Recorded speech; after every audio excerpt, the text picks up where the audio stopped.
ተማህሮን መምህራንን ከተማ አክሱም መሰል ህፃናትን መምህራንን ይከበር ብዝብል መራሒ ሐሳብ ሰላማዊ ሰልፊ ዘካየዱን ተኾኑ ውዕል ፕሪቶሪያ ይተግበር ምኽልካል መሰል መምህር ህፃናት ጄኖሳይድ ምፍጻም እዩ መምህርና ጠመየ ከምህረ ይኽእልን ዝብሉን ካልኦት ጭርሑታትን ብምቅላሕ ድምጾም መስሚዖም መሰል ህፃናትን መምህራንን ይከበር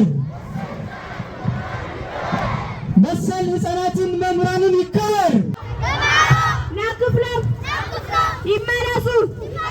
ማህየኦም ኣብ እዋኑ ብዘይ ምርካቦም መምህራን ገዛ ክራይ ንምኽፋል ተጸጊሞም ብሕማምን ጥሜትን ይሳቀዩ ከም ዘለውን እዚ ተግባር ፍጹም ተቐባልነት ከም ዘይብሉን መንግስቲ ኢትዮጵያ ድማ ብህጹጽ ክፈትሖን ሰልፈኛታት መምህራን ይሓጡ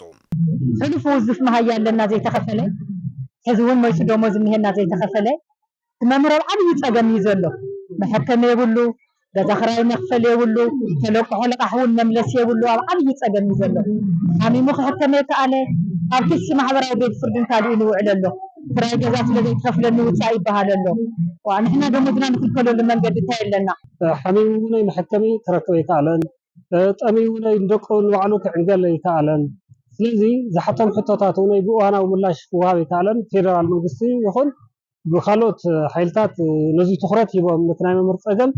ግቡእ መልሲ ክህብሉ ክኽእሉ ኣለዎ ማለት እዩ መምህር ኣብ ምህናፅ ወለዶ ዝርከብ በዓል ውዕለታ ህዝብን ሃገርን እዩ ዝበሉ እቶም መምህራን እቲ ይፍጸም ዘሎ ክልከላ ማህያን በጀትን ካልእ መልክዕ ጄኖሳይድ ብምዃኑ ማሕበረሰብ ዓለምን ካልኦት ዝምልከቶም ኣካላትን ፀገም መምህራን ሰሚዖም መፍትሒ ከናድዩ ይግባእ ይብሉ እቶም ወሃብቲ ርእይቶም ህዝቢ ዓለም ይኹን ዝምልከቶ ኣካል ኩሉ ከይሞትና ዝሓመመው ዓራት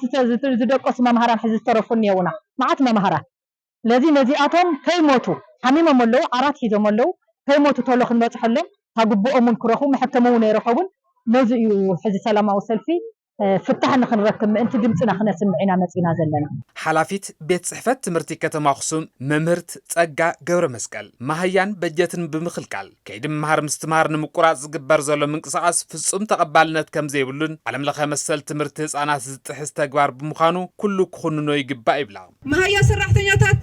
መንግስቲ ብምኽልካል ኣብ ልዕሊ ዜጋታትና ዘብፅሖ ዘሎ በደል ስዒቡ ከይዲ ምምሃር ምስትምሃር ክዕፆ ዝገብር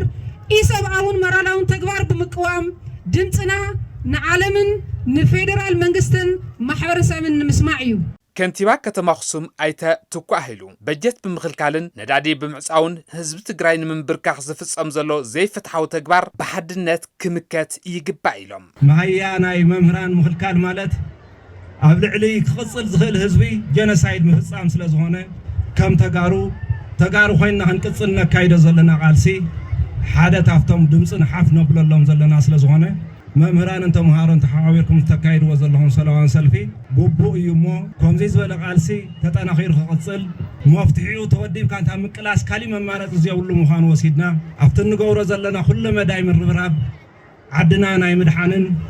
ህላወና ናይ ምቕፃልን ንገብሮ ዘለና ቃልሲ ከምቲ ጀሚርኩሞ ዝኒኹም ብሞራልን ብሓቦን ኣብ ጎኒ ህዝብና ኮይንና ግቡእና ክንፍፅም በዚ ኣጋጣሚ እዚ ክፅውዐኩም ይደሊ